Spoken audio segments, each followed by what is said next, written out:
Dans ce cours, nous allons voir comment gérer les mails indésirables avec le logiciel Windows Live Mail version 2012. Alors, il y a plusieurs types de mails indésirables. Ceux qu'on parle réellement d'indésirables, ce ne sont pas les publicités que vous recevez.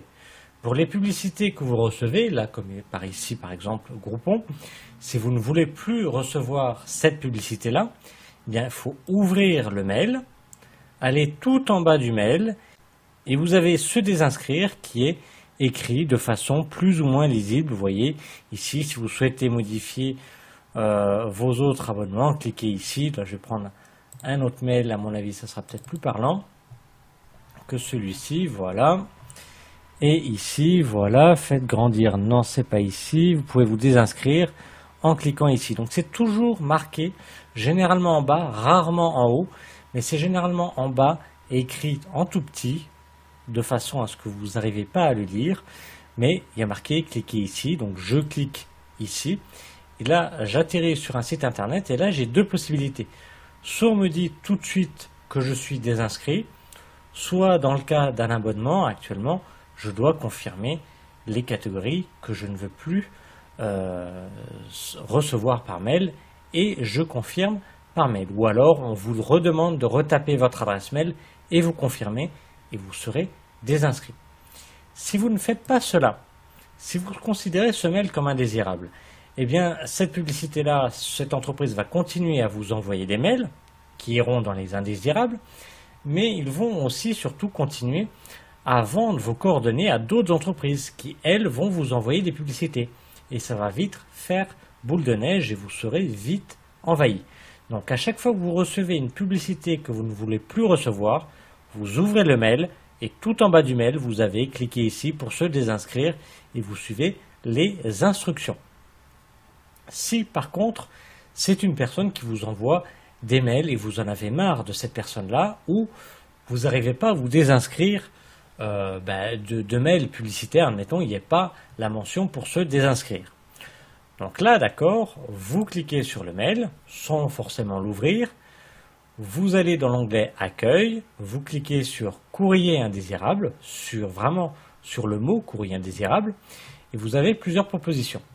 On peut ajouter l'expéditeur à une liste d'expéditeurs bloqués, donc l'expéditeur, ça va être l'adresse mail, ou ajouter le domaine de l'expéditeur à la liste des expéditeurs bloqués. C'est-à-dire que là, si j'ouvre ce mail, si je veux bien, voilà, je vais avoir l'adresse qui apparaît ici, donc ça j'ai l'adresse en entière avec l'arrobase, et le domaine c'est tout ce qui est après l'arrobase, tout ce qui est à droite de l'arrobase.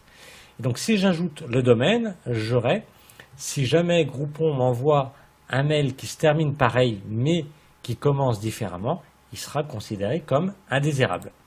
Donc là, je vais cliquer sur courrier indésirable et je vais ajouter juste l'expéditeur à la liste des expéditeurs bloqués. Là, il me demande confirmation, je clique sur OK et automatiquement, il va être dans courrier indésirable et les prochains mails de cette personne-là vont être dans les courriers indésirables. Donc ne mettez les mails que dans les courriers indésirables uniquement si ce ne sont pas des mails publicitaires ou uniquement si ce sont des mails publicitaires et vous n'avez pas la possibilité de vous désinscrire. Si, admettons, vous recevez un mail indésirable d'une personne, admettons, ben voilà, sans le vouloir, vous avez mis un mail important d'une personne que vous connaissez dans les indésirables.